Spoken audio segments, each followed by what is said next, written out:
Et si nous parlions de livres à succès, du succès des livres, de la valeur d'un livre, de celle de la littérature, et les best-sellers dans tout ça? Les auteurs des best-sellers sont des auteurs très prisés. Leurs livres sont des succès commerciaux assurés. Le succès est-il prévisible? C'est ce que les grandes maisons d'édition se plaisent à croire. Le lauréat d'un prix littéraire a toutes les chances de voir son livre devenir un best-seller. Mais enquêtons plutôt en France et en Allemagne. En ce moment, je lis Le Scaphandre et le Papillon. Un auteur indien dont je ne me rappelle même pas le nom. Très difficile à retenir en fait. Inderjit, voilà. Donc,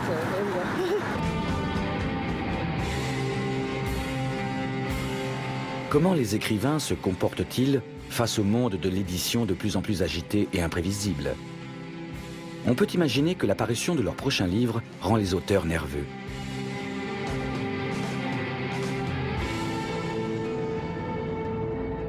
Il y a plus de 300 prix littéraires en Allemagne et encore plus de bourses d'écriture.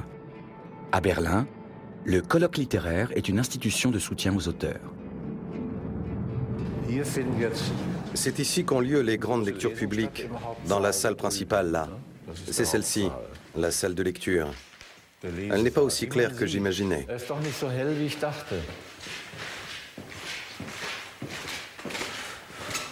Ah, et puis, elle est fermée à clé. Ils sont drôles. On ne va même pas pouvoir entrer. Pas de gardien, rien à faire.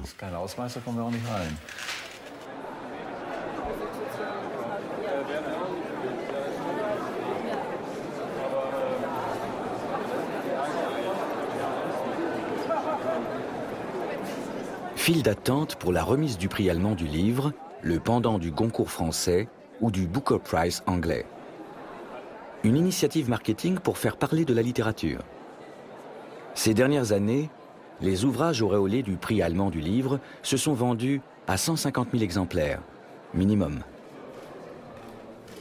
Le principe est le suivant. Les éditeurs proposent leurs nouveautés. Le jury, qui est renouvelé chaque année, comprend 2 écrivains, 4 journalistes et un libraire. En août, le jury choisit une première liste de 20 livres parmi les titres proposés. En septembre est dévoilée une sélection réduite qui ne comprend plus que 6 titres. La tension monte jusqu'à la proclamation du vainqueur au début de la foire du livre de Francfort. Ce qui fait du prix allemand du livre l'instrument par excellence pour produire des best-sellers. Lauréat du prix allemand du livre 2008, Uwe Tellkamp.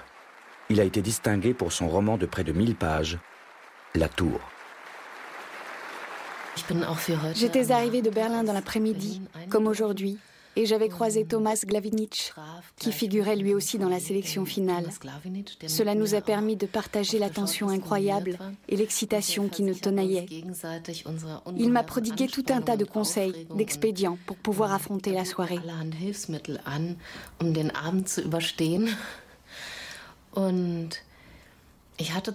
Heureusement, je n'avais pas assez de temps à passer dans ma chambre d'hôtel pour avoir le trac. J'avais rendez-vous avec un ami qui arrivait de Paris et qui voulait passer la soirée avec moi ici, à Francfort. Et donc, je n'ai vraiment pas eu l'occasion de trop penser à tout ça, à ma peur. Il faut dire que c'est l'enfer pour un écrivain.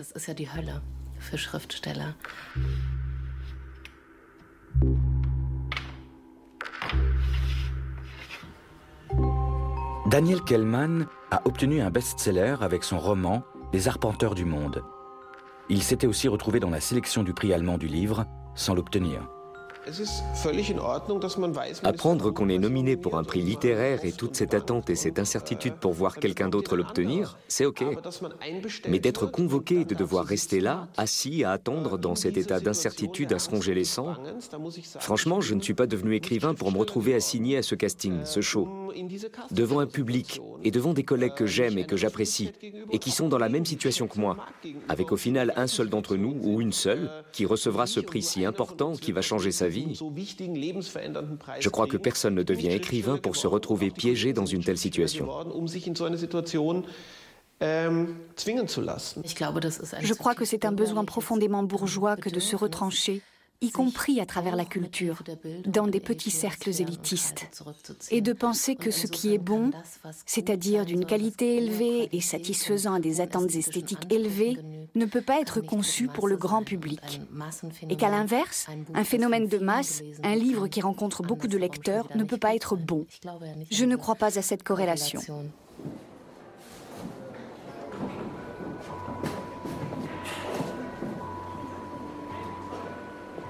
Francfort. Ici a lieu chaque année la foire du livre, qui est aussi une foire aux vanités. Un endroit où règne une concurrence pure et dure. Rien que pour les pays de langue allemande, paraissent chaque année 90 000 nouveaux titres.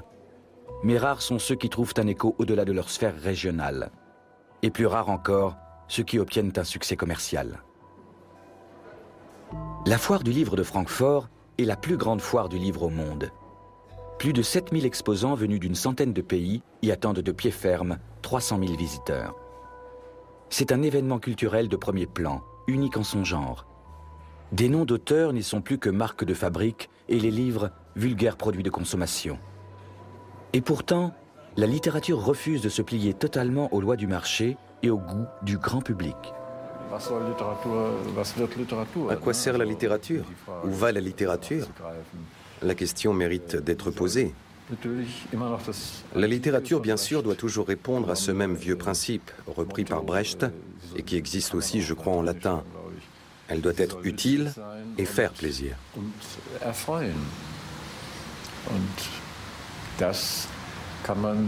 Et ça, on ne peut pas l'affirmer de la plupart des romans, Arpenteur, Zone humide et ainsi de suite.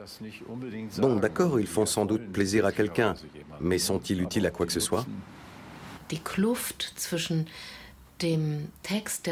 C'est la première édition qui creuse le plus grand fossé, le gouffre qu'il y a entre le texte qui n'appartient encore qu'à moi et à moi seul, et sa transmission à l'extérieur.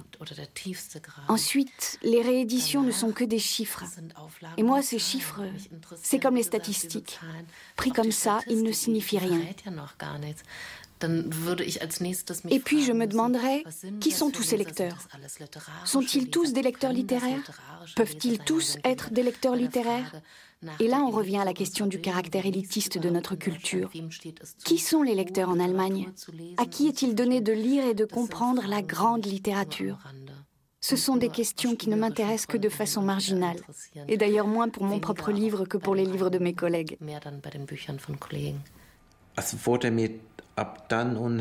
J'ai commencé à me sentir mal à l'aise à partir du moment où l'on a collé certains slogans publicitaires sur les livres, parfois même directement sur les couvertures, quand il y a eu tous ces photographes.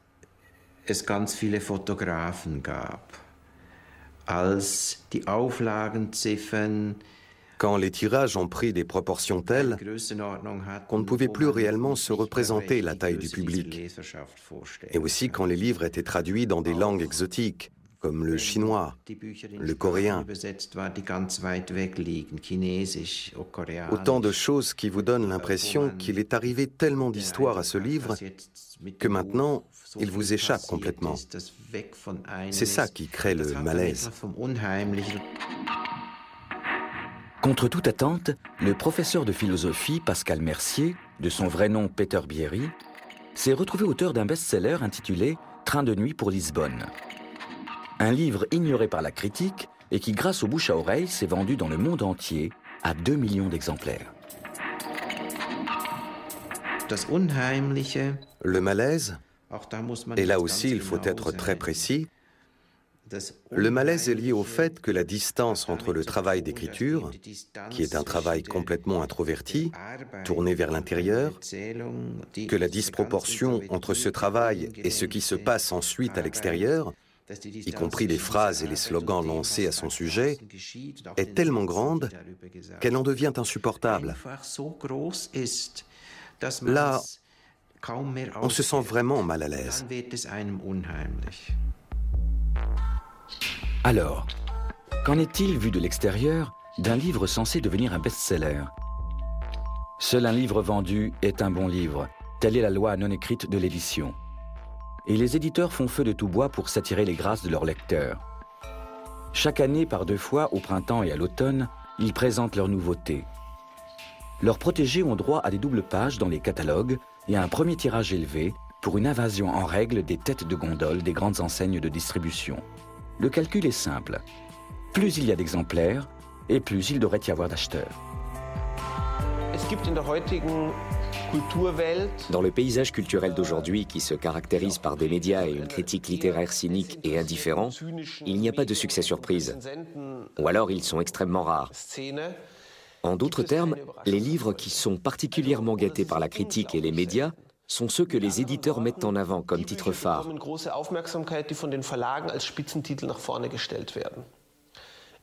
Je l'ai moi-même constaté dans de nombreux pays, avec les arpenteurs du monde. Là où le livre était mis en avant par l'éditeur comme un livre phare, il devenait un succès, même si ce n'était pas toujours dans les mêmes proportions. Et là où ce n'était pas le cas, il n'en devenait pas un.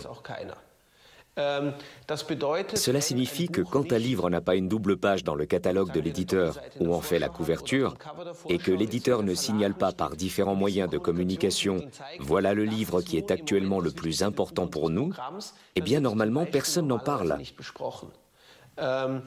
Il n'existe absolument pas dans les médias. Les best-sellers surfent sur l'instinct d'imitation. On achète un livre parce qu'on sait que d'autres l'achèteront aussi. Aussi étonnant que cela puisse paraître, seul peut devenir un best-seller un livre qui se vend déjà bien et jouit d'une bonne couverture médiatique.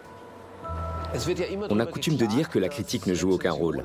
Si j'en crois mon expérience, c'est l'inverse qui se produit, à savoir que la critique est déterminante. Une seule bonne critique n'a aucun effet, mais une série de bonnes critiques émises simultanément peuvent largement contribuer au succès d'un livre.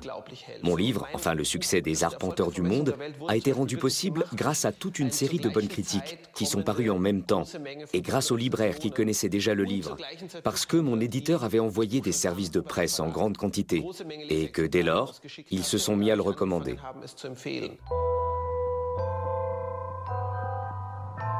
L'entrepôt central pour l'Allemagne d'Amazon à Bad Hersfeld. Sur ces rayonnages, 1 million de livres sont prêts à être distribués. Les livres constituent une division importante du catalogue Amazon, mais ils ne sont pas la seule. Dans les périodes de pointe, comme avant Noël, 800 000 articles quittent quotidiennement l'entrepôt, soit 8 à 10 articles à la seconde. Amazon est tout simplement une pompe à fric à l'âge du digital. Un brouhaha comme dans la salle des marchés d'une bourse. Retour à la foire du livre de Francfort. Ici, on négocie des noms et on fixe leur cours de vente. Auteurs, éditeurs, directeurs littéraires, critiques, agents artistiques tirent les ficelles d'un business qui se chiffre en milliards. La réception annuelle des éditions Rowohlt est légendaire. On fait la fête en petit comité, les curieux sont tenus à bonne distance. Le fait que le lauréat du prix Nobel de littérature soit régulièrement proclamé au moment de la foire du livre de Francfort est un pur hasard, mais un hasard bienvenu, qui alimente les conversations et booste les affaires. Car on peut bien parler tant et plus de grande littérature, c'est bien d'affaires qu'il s'agit à Francfort. Les mondanités ne doivent pas occulter le véritable enjeu de la foire, la vente des droits et des licences. Alors vous voyez que c'est encore plein de désordre. Ici, on met plutôt le panneau qui peut correspondre à une certaine actualité. Comme on en est arrivé à 35 traductions pour l'élégance du hérisson, là on en a mis que quelques-unes. Alors vous voyez, en allemand, puisque vous êtes allemand. Mais on s'est dit que ça, c'était un aspect important. C'est l'aspect le plus important d'ailleurs de la foire de Francfort. À la foire de Francfort, c'est achat et vente de droits de traduction. C'est pas un salon du livre. Tous les pays du monde ont des salons du livre. Tous les pays du monde ont des salons du livre. Mais ici, c'est une foire de droit. C'est la foire de droit, la foire internationale la plus importante du monde. Il n'y a aucun équivalent de Francfort. Francfort n'est pas une foire allemande dans ce sens-là. Francfort est une foire où, par exemple, un éditeur turc peut acheter un roman suédois. Donc c'est vraiment une foire très très internationale. Et comme l'élégance du hérisson, j'ai réussi à le vendre dans 35 traductions, on s'est dit que ça valait la peine de faire un panneau. Le deuxième étage du Hall 6 inaccessible aux visiteurs lambda. Le centre des agents littéraires, la bourse de la foire du livre. On a tendance à dire qu'il est difficile de faire apprécier la littérature allemande en traduction en France. C'est ce que confirment les faibles chiffres de vente de beaucoup d'auteurs allemands, qui sont peu pris en compte par la critique littéraire, ou peut-être surtout par les lecteurs, le grand public. Et puis, à côté de cela, il y a toujours les fameuses exceptions qui confirment la règle, comme bien sûr Patrick Süskind, qui est sans doute à ce jour l'auteur allemand le plus vendu en France. Et aussi Bernhard Schling, qui est devenu un vrai best-seller avec, entre autres, Le Liseur. Et puis, il y a dans un créneau intermédiaire des gens vraiment reconnus, comme Pascal Mercier. Et peut-être juste après celui-ci, des auteurs comme Peter Hanke, qui certes proposent une littérature exigeante intellectuellement, mais qui ont un public important en France. Chaque livre est un gambling, un pari, car nous ne savons pas si nous trouverons vraiment le public. Et alors, moi, j'essaie de me protéger, je suis dans une petite cabine. Alors demain, si vous revenez demain, vous verrez qu'il y aura plein de gens assis à toutes ces tables. Et alors, moi je suis dans la petite cabine du fond, là. Avec, d'ailleurs, je pense que je vais changer, vous voyez que c'est minuscule. Je pense d'ailleurs, on n'a pas encore enlevé le plastique sur le tapis. Je pense que je vais changer ça l'année prochaine. Je pense que si je fais la porte ici, ça serait une bonne façon, je pourrais quand même doubler cette petite cellule de moine. Je pense que je peux la doubler. Vous voyez, j'ai l'idée de faire ça l'année prochaine. On ne mettra pas la porte là, on mettra la porte ici et pas ce mur. Et comme ça, je pourrais avoir une plus grande cabine et j'aurai quand même ma porte de verre qui me permet quand même de voir qui passe ou qui ne passe pas. Qu'ils aient lieu dans une minuscule cabine chez Gallimard ou au centre des agents, la vente et l'achat de droits à la foire du livre ressemblent à une sorte de speed dating. Tout se passe ici en bloc de 30 minutes. Tout le monde cherche le manuscrit. Les sourires sont de rigueur et dissimulent des appétits féroces. C'est qu'ici, on brasse des millions. Pour les droits d'un roman américain, les éditeurs européens doivent débourser plusieurs fois ce que les Américains allongent pour des droits français ou allemands. Si d'aventure et contre toute attente, les best-sellers promis font un flop, la pilule n'en est que plus amère.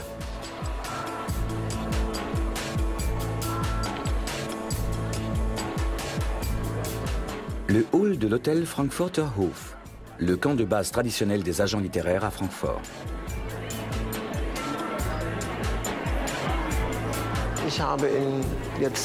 Ça fait 10 ans que je travaille chez Gallimard et je n'ai toujours pas réussi à établir les règles permettant de vraiment prévoir avec précision si un auteur allemand trouvera ou pas son public en France.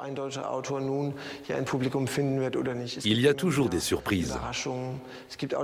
Il y a bien sûr des auteurs comme Daniel Kehlmann, par exemple, qui a trouvé son public en France, pas dans les mêmes proportions qu'en Allemagne. Il y a quand même un gouffre entre les chiffres de vente, mais qui a vraiment trouvé son public ici. Et puis il y a aussi des succès en Allemagne qui ici finalement ne passent pas du tout, avec lesquels nous avons vraiment du mal. C'est un peu devenu une loterie au fond.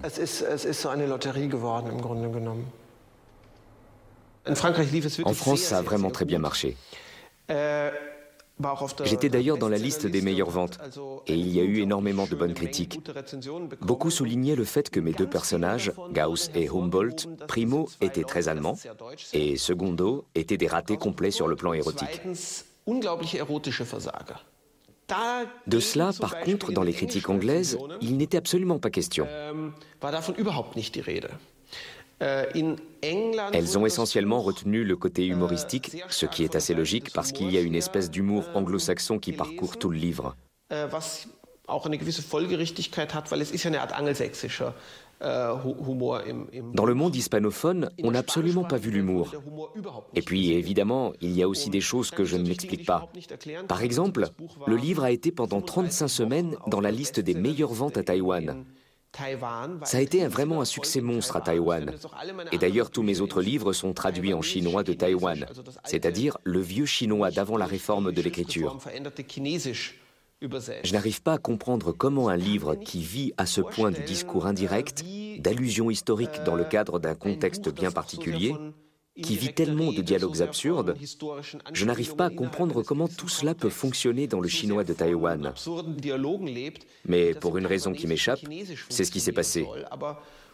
Ne me demandez pas pourquoi. Donc, quand on rencontre les éditeurs, il faut à la fois très bien connaître sa production, il faut connaître les livres. C'est difficile de vendre un livre qu'on n'a pas lu, il faut savoir en parler. Mais il faut aussi connaître le catalogue de l'éditeur qu'on a devant soi. Parce qu'on ne va pas lui parler de 150 livres. On va peut-être en choisir 3 qui devraient l'intéresser. On ne se trompe pas de lui en parler, on ne se trompe pas de penser que selon le catalogue et ce qu'on sait de lui, il devrait s'y intéresser. Ça ne veut pas dire qu'il va acheter les droits de traduction. Ça veut dire qu'il va me dire, écoute, ça a l'air très bien, ça a l'air très intéressant, envoie-moi ce livre, je le lirai, je te dirai. Et après, peut-être dans 2 mois, peut-être dans 3 mois, peut-être après les vacances de Noël, parce qu'il va recevoir beaucoup de livres, il n'aura pas eu le temps de les lire tous. Peut-être qu'au mois de janvier, je recevrai un courriel ou un petit coup de fil me disant « Tu sais, ce livre dont tu m'as parlé à Francfort, tu as raison, ça correspondrait très très bien à mon catalogue. Voilà, je voudrais l'acheter et je voudrais le traduire et le publier chez moi. » En Allemagne, le système des agents littéraires se met en place au milieu des années 90, sur le modèle anglo-saxon. La France, par contre, ne connaît pas ce système, ou plutôt pas encore, car quelques agents anglais ont déjà ouvert des avant-postes à Paris. Le milieu français de l'édition ne voit pas cette évolution d'un très bon œil. Les agents littéraires sont redoutés. Ils opèrent au niveau international, jonglent avec les millions et font tout leur possible pour shipper les auteurs de best-sellers aux éditeurs. L'achat de droits pour des auteurs de best-sellers comme Susan Sontag, W.G. Sebald ou Philippe Roth coûte par pays une somme à 5 ou 6 euros. Les droits pour les auteurs allemands à succès, eux, tournent plutôt autour de 4 euros. 15% de la somme va aux agents. Ils s'occupent aussi des droits annexes, tels que droits d'adaptation cinématographique, avaloir, intervention à des fins publicitaires.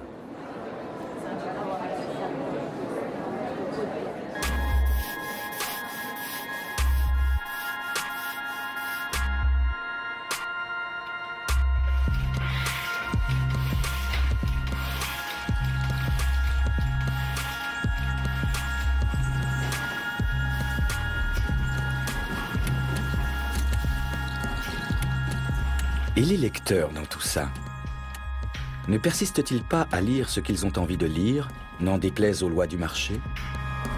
Je lis un livre qui s'appelle Machiavel et Léonard et Machiavel, un essai, un peu décevant. Je lis La Terre de Bachelard, Les rêveries de la volonté. Voilà. Et est-ce qu'il y a un ouvrage que vous avez toujours aimé lire et que vous n'aviez pas encore le temps de lire? Don Quichotte, Cervantes. Je ne lis pas, je suis navrée. Excusez-moi. Quel livre? Oui. Oh, maintenant, The 4-Hour Workweek. OK. C'est l'horreur totale, c'est de ma sœur. Mais voilà.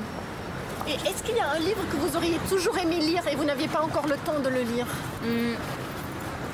Dickens, pour moi. Tout l'œuvre de Dickens. Fiole. Ouais. À l'école, on doit lire Dickens parce que moi je suis anglaise, mais ils sont comme ça et j'ai pas lu. Ma mère est forte. Je mange maintenant. Merci beaucoup. Au revoir.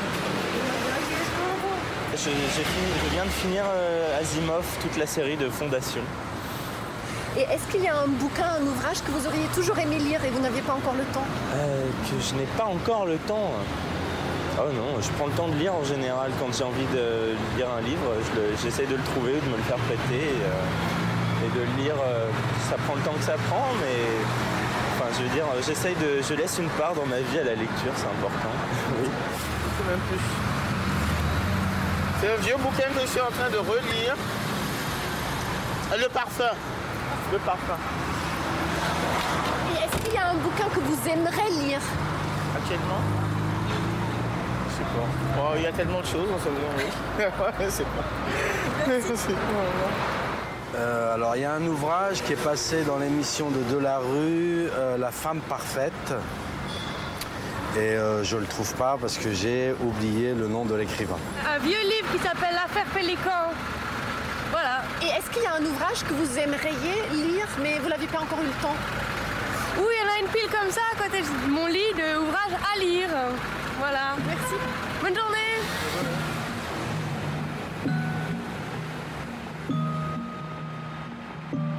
En France, la littérature occupe traditionnellement une place de choix.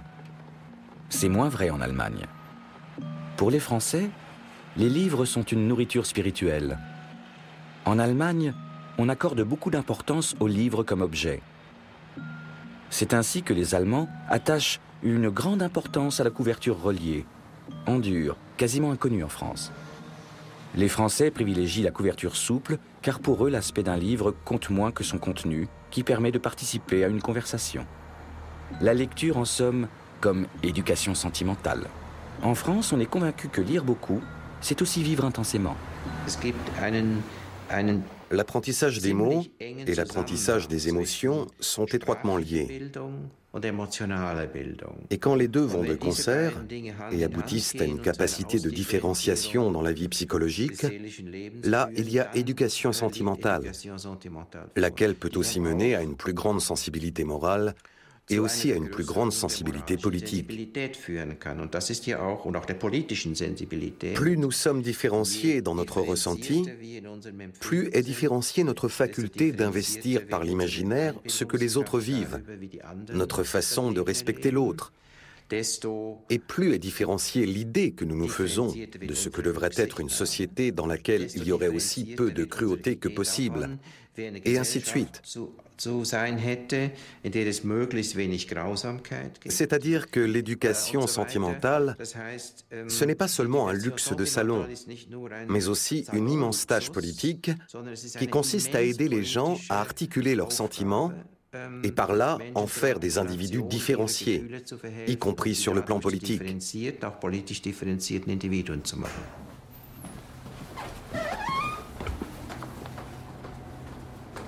Visite d'un atelier d'écriture à Paris. Depuis les années 70, des cours de creative writing, ou écriture créative, font des émules en Europe. Mais l'écriture créative doit faire face à une suspicion généralisée. Pour certains, le savoir-faire que l'on tente de cultiver ici serait finalement aussi fade et insipide que les tomates hollandaises. Même avec cela, je n'arrivais pas à la faire pleurer tout de suite. Elle attendait d'être dans sa chambre. J'ai mis 20 ans à l'éloigner de moi. Et maintenant, elle débarque dans ma chambre de la maison de retraite. Tenue impeccable, on voudrait tous lui ressembler à John, des Feux de l'amour, The Flames of Love, The Burning of Love. Et John, il est marin. Et moi, c'est mon jour de chance. Ma mère se tourne vers moi, elle a les yeux... On estime que quelques 2000 ateliers d'écriture sont actuellement en activité en Allemagne. 40 000 personnes les fréquentent régulièrement, essentiellement pour s'adonner à l'écriture autobiographique. Aux USA, le creative writing est même devenu une option universitaire, choisi par 7000 étudiants. Mais pour quelles raisons tellement de gens à travers le monde veulent-ils écrire un livre? Bon, je viens ici pour me faire plaisir, pour rompre avec le quotidien, pour rentrer dans un espace de liberté et de création. Et le fait effectivement d'être dans un univers différent que là où nous habitons habituellement nous permet de développer notre imaginaire. Quand on vient ici, on est complètement coupé du monde pendant 2 heures, on oublie tout, ça détend beaucoup. Et c'est marrant de voir, on part tous du même point, voir ce que chacun fait avec ça et où chacun arrive. Ce qui est bien ici, c'est qu'on n'apprend pas vraiment, on expérimente, donc il nous fait essayer des choses, mais c'est pas quelque chose de scolaire, et faites ça, faites ça, faites ça. Et finalement, c'est vraiment, on expérimente des outils, et pour moi, c'est une boîte à outils, l'atelier. C'est la peur qu'ont les élèves. Et moi, je ne leur enseignais pas la littérature, je leur enseignais la liberté qu'offre la littérature. C'est-à-dire que sur le papier, vous avez le droit de tout faire, tout. Vous voulez tuer votre mère, ou vous voulez conquérir le monde, vous voulez être Jules César, vous pouvez tout faire. Et ça m'avait marqué à quel point ils étaient corsetés, à quel point ils étaient déjà dans des schémas très, très préétablis. Et je pense, je le vois moi quand je rencontre des lycéens ou des lecteurs, quand on leur raconte, on peut poser le livre et qu'on leur raconte une histoire personnelle qui devient universelle, les gens ont besoin de cette transmission-là, parce que ça rejoint ce qu'on disait tout à l'heure, on se reconnaît à travers des personnages précis, mais on cherche toujours à la fois où est l'auteur et où on est nous-mêmes. C'est un jeu de miroir. Il y avait ici une série de séminaires, ça existe toujours, qui s'appelait « Le tunnel sur la Spree », et qui allait de pair avec un atelier d'écrivain. C'est là que j'ai fait pour la première fois une lecture publique devant 30 ou 40 écrivains qui participaient au séminaire. Quelques auteurs reconnus ont fait des lectures et ont également invité 2 ou 3 petits nouveaux à faire de même. Et c'est comme ça que j'ai eu droit à ma première lecture publique. Le journal Frankfurter Allgemeine était évidemment sur place. Et comme d'habitude, à la fin, il distribuait les médailles. Sur 10 auteurs, l'un reçoit la médaille d'or, un autre l'argent et un troisième le bronze. Le Frankfurter m'a décerné le bronze. Et le lendemain, l'éditeur m'a appelé pour me faire un nouveau contrat. J'avais déjà un contrat pour un livre de poche et ils l'ont changé pour faire de mon livre l'un des principaux titres de leur catalogue. Tout ça sur la base de 5 lignes dans le Frankfurter. Voilà en tout cas comment ça se passait à l'époque, au milieu des années 80. Dans l'ombre des auteurs de best-sellers vit un être relativement inconnu, l'écrivain. Oui, mais de quoi vit-il? De ses livres, il y a peu de chance. De prix littéraires et de bourses? Mais c'est important pour débuter, comme ce fut le cas pour Bernd Caillou. J'ai toujours écrit. Et à un moment, au milieu ou au début des années 80, j'ai décidé que si je faisais ce travail, il fallait aussi que je puisse en vivre. À l'époque, c'était une question très controversée chez d'autres auteurs qui sont aujourd'hui beaucoup mieux placés. Au départ, l'argent ne jouait aucun rôle. On essayait de faire de la littérature. L'idée est venue après coup, mais elle est quand même venue. Et là, par chance, j'ai rencontré l'écrivain Helmut Eisenbüttel qui m'a accueilli dans ses émissions littéraires. Les œuvres qui, plus tard, ont été éditées en livres, lui, il les avait en quelque sorte déjà publiées, comme d'ailleurs les radios du WDR ou du SWR. À l'époque, on pouvait encore lire ces manuscrits à la radio. C'était assez bien payé, de sorte qu'un livre pouvait se financer à moitié par le fait qu'il était lu à la radio.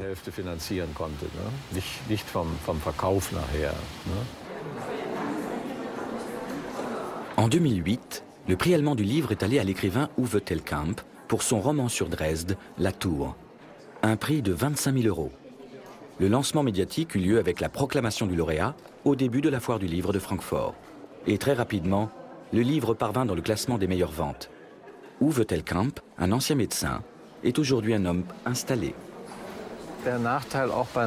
C'est aussi l'inconvénient avec ce genre de prix littéraire. Je comprends les critiques.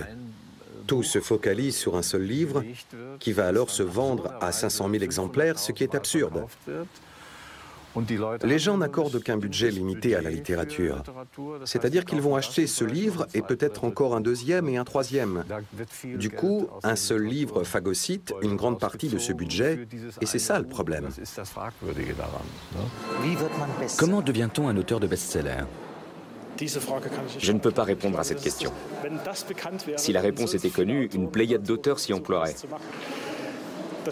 Je n'y pense absolument pas quand j'écris. Je m'en tiens à ce qui compte à mes yeux. Ce que les marchés en font ensuite, je ne dis pas que je m'en fiche, mais je n'ai aucune influence là-dessus. Je n'écris pas pour un public en particulier. J'écris à partir de ce que j'ai en moi.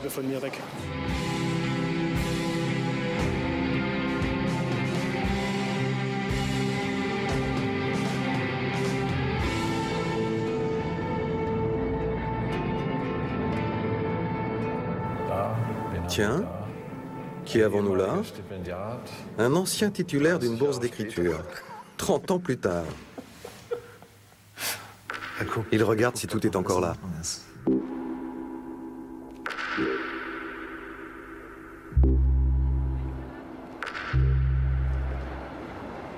Beaucoup de professions ont vu leur image changer au cours des dernières années.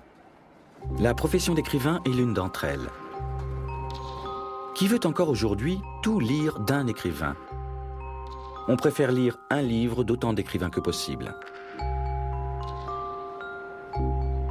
L'écrivain tel qu'on le connaissait est un modèle en voie de disparition. Et cela vaut peut-être aussi pour son moyen d'expression principal, le bon vieux livre si respectable. L'apparition d'appareils à lecture numérique occupait toutes les discussions à la foire du livre de Francfort en 2008. Quand on revient sur les 40 dernières années, on voit comment la révolution technique a transformé la lecture. Il y a 40 ans, il n'y avait que le livre. Et aujourd'hui, il y a une infinité de modes de présentation d'un texte. Seul un prophète pourrait dire si dans 20 ans, on lira encore des livres. La lecture est une activité lente. Il faut 2 à 3 minutes pour lire une page et jusqu'à 15 ou même 20 minutes pour des textes complexes. Avoir le texte sur un ordinateur ou dans un livre, ça m'est a priori égal. Simplement, je crois qu'avoir un livre où je peux souligner des choses, dans lequel je vis pour ainsi dire, où je peux avancer ou revenir en arrière, où je peux prendre des notes, évidemment, c'est autre chose qu'une machine que je dois manipuler. Qu'on le veuille ou non, l'ère de l'iPod pour livres viendra. Et elle bouleversera aussi profondément le monde de la littérature que l'imprimerie en son temps. Car qui n'aimerait pas avoir toute une bibliothèque dans un petit appareil pour l'emporter en voyage? Aux USA, où les appareils à lecture numérique existent déjà, Amazon propose également 200 000 livres en version téléchargeable. 15% des livres vendus le sont d'ores et déjà sous cette forme.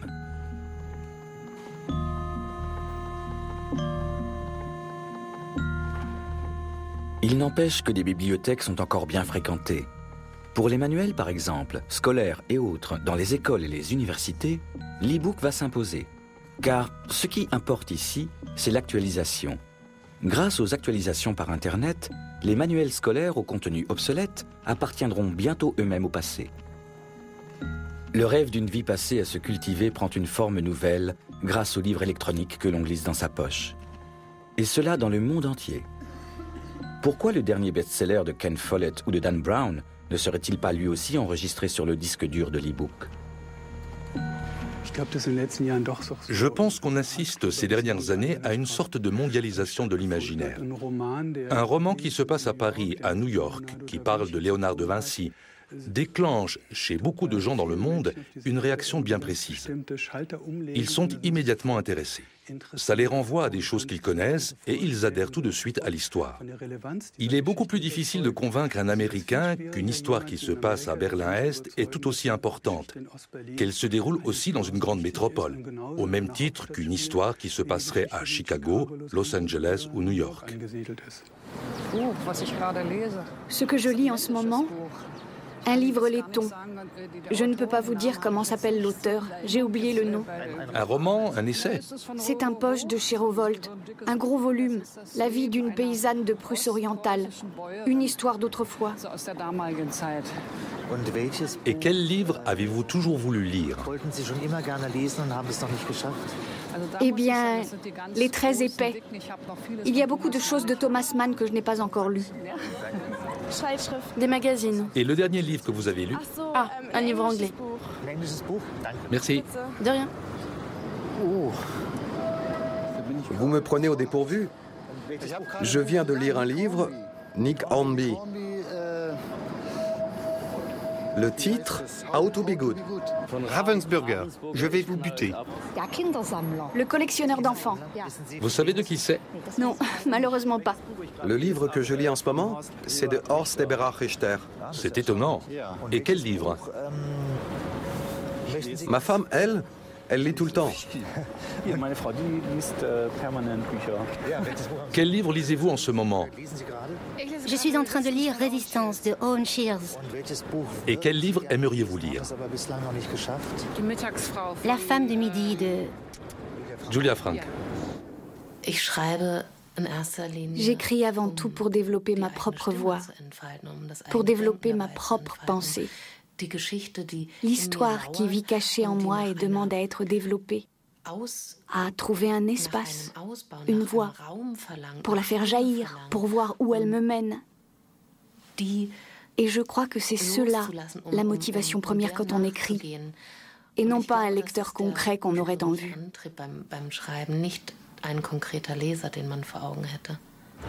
En ce moment, je lis l'Iliade pour la fac. Et pour toi-même, quel livre lis-tu en ce moment? Le monde de Sophie. Génie démoniaque. C'est de qui? Catherine Hinks, non? Et quel livre aimerais-tu lire? Aucune idée. Moi, c'est un livre français. Tu connais le titre? Oui, d'ailleurs, je l'ai ici. Madame Ba, d'Éric Orsena. Et toi? Mon dernier était de Jürgen Domian, Le jour où le soleil disparut. Bien sûr, on peut considérer cette existence d'écrivain comme une malédiction. Et c'est vrai que c'est dur par moments, quand ça se prolonge. Parce que le fait qu'on est toujours insatisfait et qu'on écrit toujours en raison d'une insatisfaction par rapport à ce qui précède.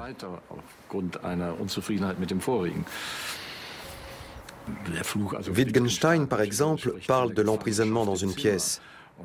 Et ça vaut aussi pour l'écrivain.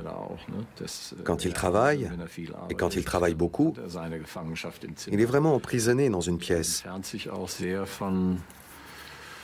Et le risque est grand qu'il s'éloigne des autres réalités. Moi, je n'aurais jamais cessé d'écrire. J'aurais peut-être dû me chercher un travail alimentaire si je n'avais pas pu continuer à vivre comme écrivain. Mais me dire « ça ne vaut rien, il faut que j'essaye un autre job », c'était complètement inimaginable.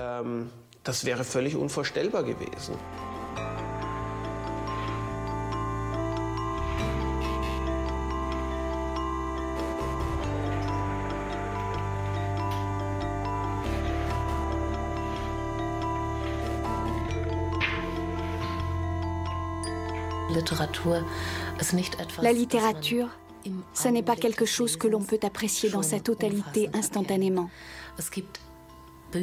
Il y a des livres qui font effet immédiatement. Et puis d'autres dont le contenu, dont l'essence et le caractère ne s'épanouissent pleinement qu'après plusieurs jours. Parfois même seulement quand on en parle avec d'autres. Et pour moi, ce sont là généralement des livres dont le caractère ne s'affiche pas superficiellement, de façon explicative ou illustrative, mais qui créent des images qui fonctionnent par elles-mêmes. Les livres sont des objets tellement complexes, et celui qui les fait se pose des questions tellement complexes. Tout ça, il faut déjà le voir, parce qu'à la première lecture, on ne lit que l'histoire. Ce n'est qu'à la deuxième ou à la troisième lecture que l'on découvre comment sont les phrases, comment elles s'accordent avec le sujet ou pas. Même une lecture critique d'un livre n'a de sens que si on le lit 2 ou 3 fois. Les livres sont des objets qui demandent beaucoup de temps.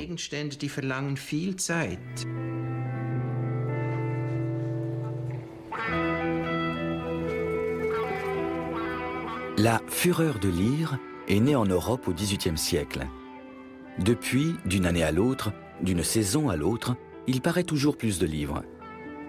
En 2007, les éditeurs allemands ont produit 985 millions de livres pour une valeur de quelques 4,5 millions d'euros, dont 10 000 nouveaux titres de romans et nouvelles. Devant un tel flot éditorial, de quel livre doit-on parler? Quels sont les titres, les noms qui restent en mémoire? Et pourquoi?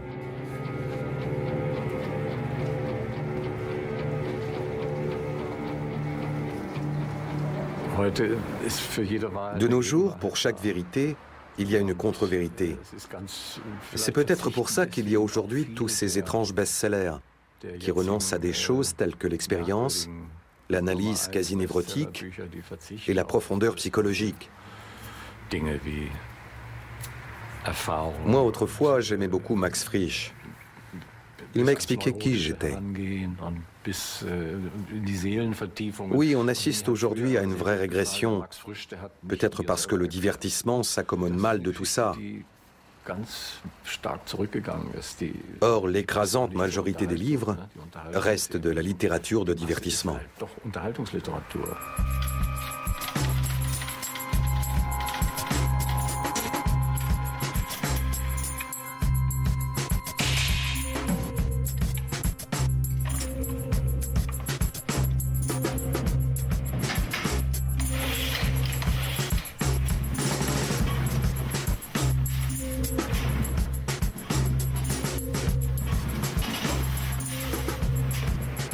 Non-Reader Segment, section non-lecteur. C'est ainsi que l'édition désigne ironiquement les livres qui deviennent automatiquement, presque à coup sûr, des best-sellers. Mémoires de grands acteurs ou de stars de la chanson, récits d'infidélité amoureuse, souvenirs d'anciens sportifs ou de vedettes de la télé. Il y a toujours des gens pour vous demander, quand vous êtes écrivain, si ce n'est pas affreux et terriblement dérangeant que le livre de Dieter Bohlen se vende tellement bien. Non, pourquoi ça me dérangerait? Ça n'a rien à voir avec ce que je fais. C'est un présentateur de télévision connu qui ne m'intéresse pas plus que ça. Mais le fait que beaucoup de gens achètent son livre ne menace en rien la culture. Il n'y a pas de quoi verser dans le pessimisme. Ce n'est pas la fin du monde. Comme nous avons chez Amazon une surface d'exposition illimitée, nous pouvons proposer tous les livres que les clients veulent acheter. Ça signifie que nous n'avons pas seulement des best-sellers et des livres très demandés, mais que nous pouvons aussi proposer ce qu'un seul client achètera dans l'année.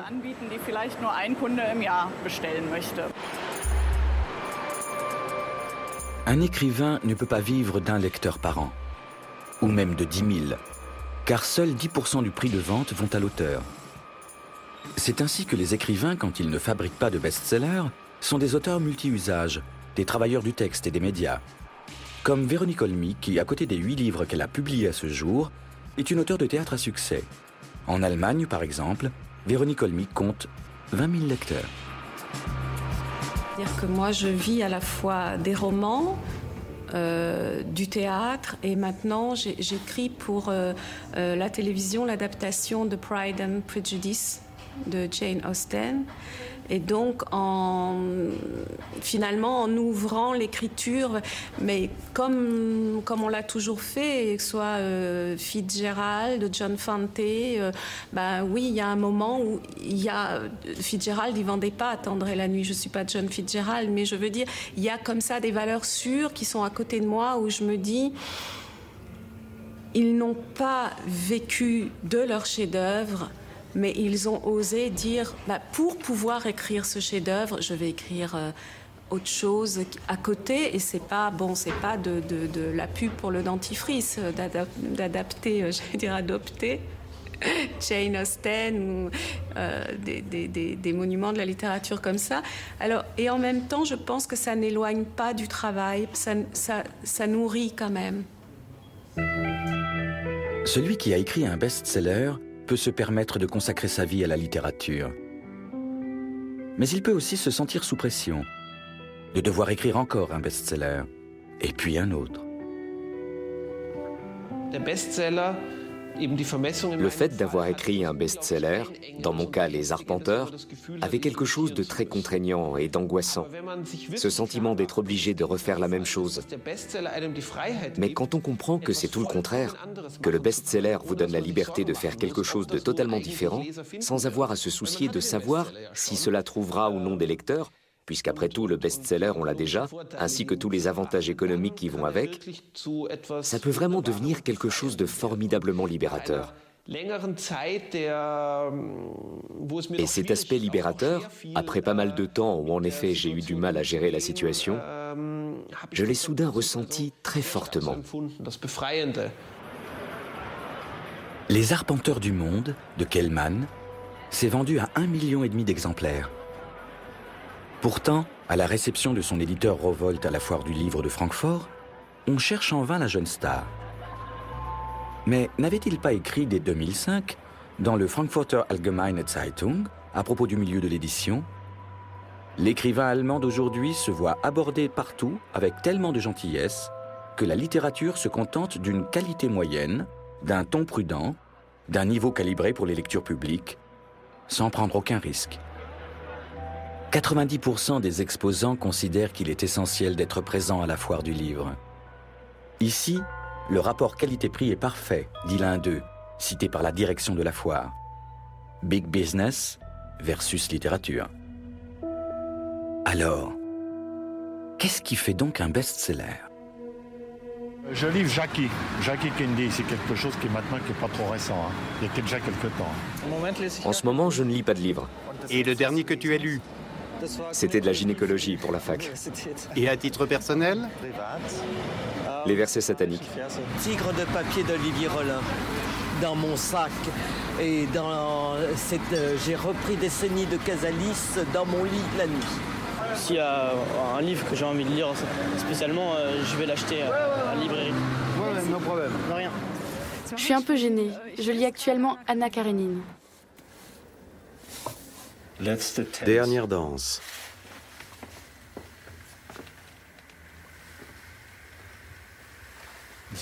Tous ces mondes disparus, mais avec des noms que l'on a connus un jour. Gerhard Köpf, lui c'était quelque part dans les années 70. Dieter Kuhn, 3 livres. Je crois qu'il en a écrit 40.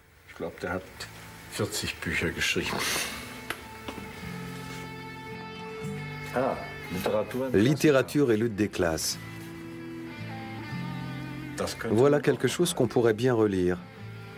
Texte choisi.